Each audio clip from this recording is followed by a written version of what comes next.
नमस्कार। हम एसएसटी की अगली कक्षा में पुनः उपस्थित हैं। आज की कक्षा का विषय है कक्षा 8 सामाजिक अध्ययन, जिसके अंतर्गत सामाजिक एवं राजनीतिक व्यवस्था पार्ट 2 पार्ट 3 के अध्याय संविधान की चर्चा हम कर रहे हैं। पिछली कक्षा में हमने संविधान के एक महत्वपूर्ण आयाम संघवाद की चर्चा की थी। आज हम संसदीय शासन पद्धति की चर्चा करने वाले हैं। भारत जब आजाद हुआ तो आजादी के बाद हमारे देश के संविधान निर्माताओं ने तय किया कि हम अमेरिका की अध्यक्षीय प्रणाली को न अपनाकर ब्रिटेन की तरह संसदीय शासन प्रणाली को ही अपनाएंगे, क्योंकि ऐसे शासन पद्धति की शायद हमें आदत पड़ चुकी थी।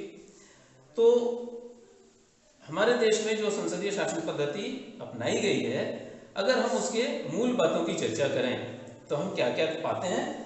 पहला तो यह कि भारत में ब्रिटिश शासन व्यवस्था के अनुरूप ही संसदीय शासन पद्धति अपनाई गई है।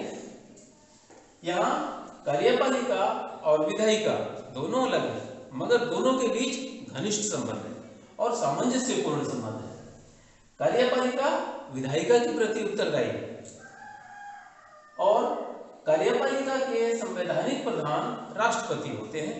जैसे कि ब्रिटेन के केस में, ब्रिटेन में वहां का संवैधानिक प्रधान ब्रिटेन का राजा होता है, वैसे ही भारत में कार्यपालिका का संवैधानिक प्रधान तो राष्ट्रपति होते हैं, परंतु वास्तविक कार्यकारी शक्तियां मंत्रिमंडल में निहित होती है, जिसके प्रमुख देश के प्रधानमंत्री होते हैं। अब लोकसभा में जो जिस दल को बहुमत प्राप्त होता है, सरकार बनाने का दायित्व उसे सौंपा जाता है और बहुमत प्राप्त दल का नेता ही देश का प्रधानमंत्री बनता है। हम पाते हैं, क्या देखते हैं कि मंत्रिपरिषद लोकसभा के प्रति उत्तरदायी होता है। मंत्रिपरिषद को राज्यसभा में बहुमत हासिल ना भी हो तभी वह सरकार बना सकती है। यह हमने कार्यपालिका की चर्चा की। अब हम देखें विधायिका। भारत में विधायिका के 3 हिस्से हैं, लोकसभा, राज्यसभा और राष्ट्रपति। लोकसभा, जिसे निम्न सदन या प्रथम सदन, कुछ लोग इसे लोकप्रिय सदन भी कहते हैं, इन नामों से जाना जाता है। लोकसभा के सदस्यों का निर्वाचन पूरे भारत में 542 संसदीय क्षेत्र बनाए गए हैं। जैसे हमारे लिए हजारीबाग संसदीय क्षेत्र है, इसी तरह पूरे देश में 542 संसदीय क्षेत्रों में हमारे सांसद चुने जाते हैं, जो लोकसभा के सदस्य होते हैं। दूसरा राज्यसभा, जिसे उच्च सदन या द्वितीय सदन कहा जाता है। राज्यसभा के सदस्यों का निर्वाचन अलग अलग जो राज्यों की विधानसभाएं हैं, उसके चुने हुए प्रतिनिधि मिलकर अप्रत्यक्ष रूप से करते हैं। इनके निर्वाचन के लिए एकल संक्रमणीय मत पद्धति का प्रयोग किया जाता है।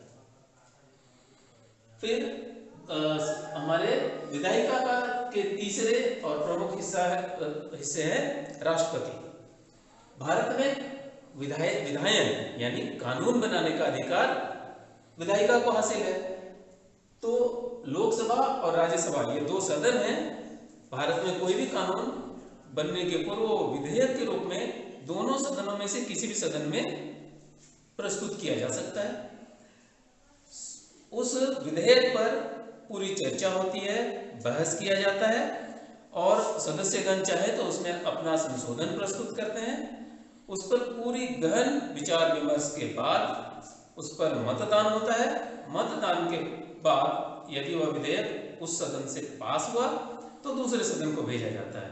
अर्थात अगर लोकसभा से पास हुआ तो राज्यसभा को, और राज्यसभा से पास हुआ तो लोकसभा को भेजा जाता है। दूसरे सदन में भी वही प्रक्रिया अपनाई जाती है और जब कोई विधेयक दोनों सदनों से पास हो जाता है, तब उसे अंतिम स्वीकृति के लिए राष्ट्रपति के पास भेजा जाता है। राष्ट्रपति के द्वारा मंजूरी मिलते ही, स्वीकृति मिलते ही वह विधेयक कानून का रूप ले लेता है। इस तरह विधायिका देश में कानून बनाती है। कक्षाओं में हम संविधान के अन्य आयाम स्वतंत्र न्यायपालिका की चर्चा करेंगे। धन्यवाद।